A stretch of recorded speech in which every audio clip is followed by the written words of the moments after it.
and welcome to the Crimson Stitchery, a video channel about making all things beautiful and useful. Today is a really exciting day at the Crimson Stitchery because 3 years into this YouTube channel, we have finally upgraded our filming equipment to a brand new camera and a brand new lens, and this video is going to be an unboxing video where I will open it up, super excited about that, and show you guys what's inside. As always, for all of my YouTube videos, relevant links for everything mentioned can be found in the down bar here on YouTube in the description box. If you're new to this channel, my name is Anushka and I generally make videos about knitting. Generally, they are talking head style videos with a camera set on a tripod in a fixed position where I talk about everything that I've been making as well as providing tips and advice. And I shoot a lot of tutorials as well as what I call talk-tutorials, lots of talking. So we were looking for a camera that filled a lot of different functions, and it was generally just a very exciting time to upgrade. As I said, we'd been using the same camera for 3 years. It's actually a borrowed camera that I managed to purloin from the other half of this channel, aka Mr. Tech Support, who is saying hello. He's currently filming. So that's just some brief information about the kind of uses that I'll be getting from this camera from anyone who's new to the channel and maybe doesn't follow along the knitting adventures that I have. So after a lot of research, the two pieces of new equipment that we've decided to buy are the SONY interchangeable lens vlog camera ZV E10 and the Sigma 16mm f1.4 lens. And if you think you might be interested in hearing a little bit more about how it goes with learning to use this camera and maybe seeing a review for this camera specifically to knitting and crafts, definitely leave a comment down below on this YouTube channel. It's a pretty popular camera for YouTubers in general, but obviously a lot of the reviews are coming from a more general photography and videography perspective, and I've not really seen so much specifically about the kind of uses for the kind of videos that I'm doing. So yeah, do make sure that you drop a comment and let me know what you think of this video. So let's start with the camera. It's come in this really nice compact box. As you can see, they've really gone to town on the marketing of this camera, made for vlogging. If you've watched a lot of reviews about this camera, you'll have noticed that some YouTubers disagree about whether or not it's actually really good for vlogging, but we'll get into that in the future. So made for vlogging, it's got this lovely rainbow friendly, you know, jazzy front cover. I feel like this is definitely, you know, a lot of marketing that's aimed at people who, like me, are just not gearheads and aren't really that interested in the tech specs of camera. But you know, there you go. I'm the market. That's what it is. And here we go. Let's open it up. I've got to say, I do like the fact that all of the packaging is just cardboard so far. So, you know, top points for lack of plastic. And then here we go, breaking the seal.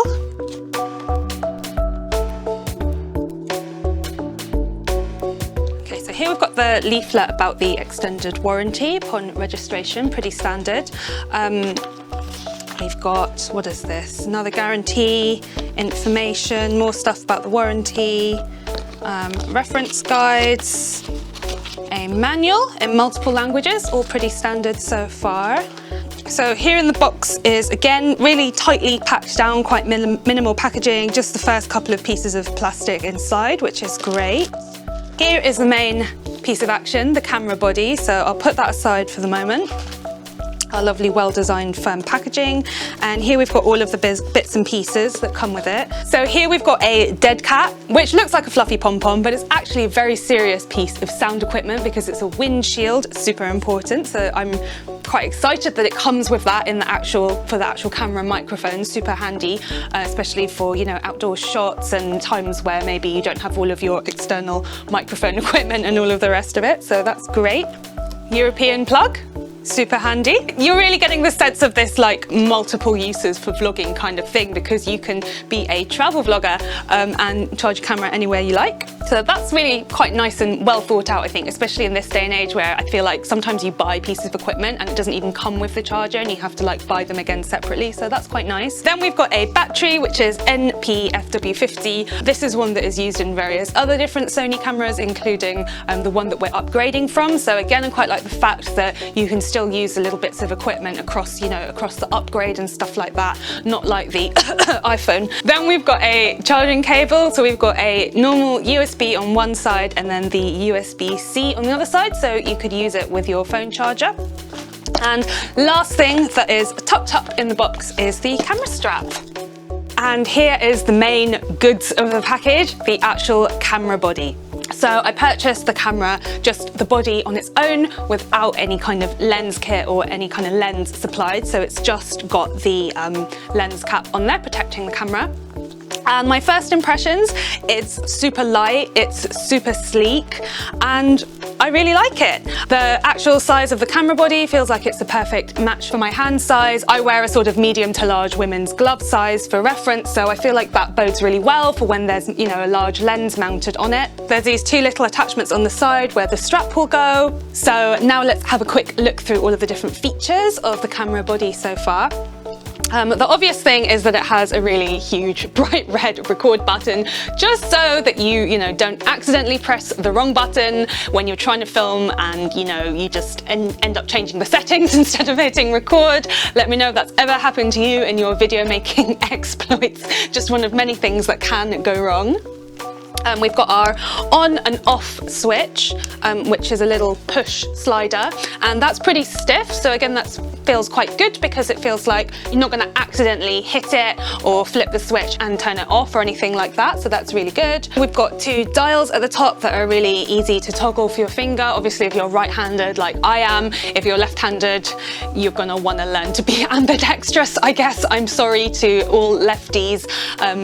The world is definitely biased, but there you go. So we've got two dials here, and they've got like a little rough texture. So again, it feels like if you're just kind of out and about doing things quite quickly, it's quite easy to control those. Whereas the ones that you want to be a bit more permanent and fixed are, a little bit stiffer and more likely to stay fixed, how you want them to be. So altogether, quite nice design for right-handed and ambidextrous people.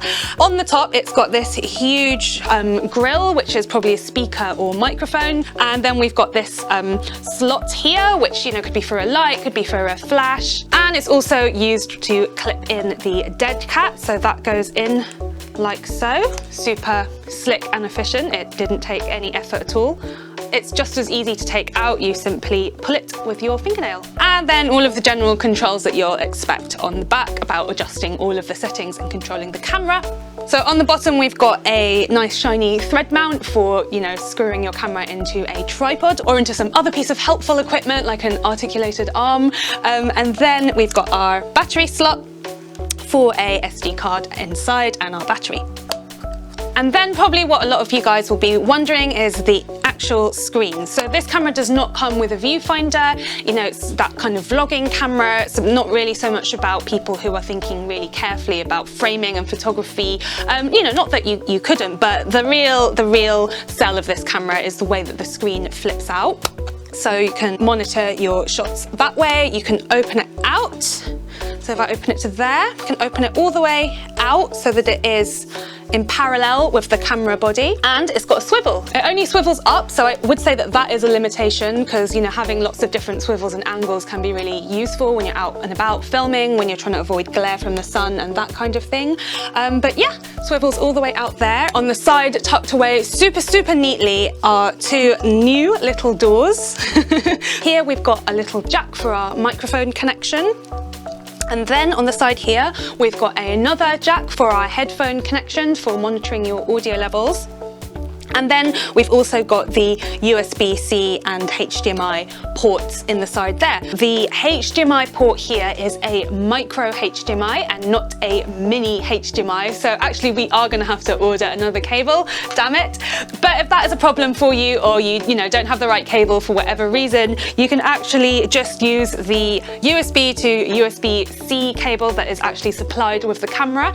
Using that, you can plug this camera into your computer in order to transfer files, but also you can use this camera as a webcam for some really fancy work meetings or whatever else you can come up with in your online life. So everything is super sleek, tucked away really tidily. The actual LCD screen of the camera has been designed really cleverly because it is slightly inset to the body of the camera. So this little hinge here and the edge of the kind of hand grip portion on the other side actually protrudes slightly, which means that if you set your camera down for a flat lay, and if you're just being a tiny little bit too heavy-handed, the actual screen is going to have some protection because the screen is not coming into direct contact with the surface, but is actually very slightly and very subtly raised. So again, top points for attention to detail, Sony.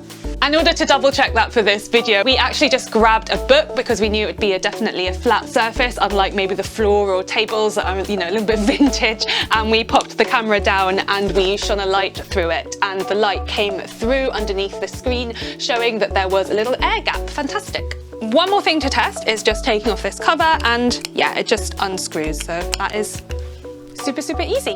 One of the things that I really loved about this camera was the fact that it has an interchangeable lens. It's something that is really important to me. Even though I'm not a gearhead in any way, the visual aspects of photography and video are super important to me as a designer. And so of course I wanted to get hold of a camera for my videos where I had the opportunity to use different lenses, to use really high quality lenses, to swap them out, and maybe to continue upgrading into the future to build my kit as I eventually become sucked into the world of cameras and videos. And because of that, after a lot of research, I decided to buy a new lens as well. And so I paired my Sony ZV E10 camera body with a Sigma 16mm f1.4 lens. So let's unbox this now. Put my camera by my side nicely.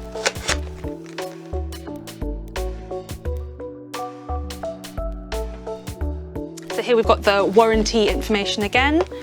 We've got the manuals, all of that good stuff, multiple languages as always. And again, really tight packaging, no polystyrene. We've just got this cardboard. I really like that, definitely a plus.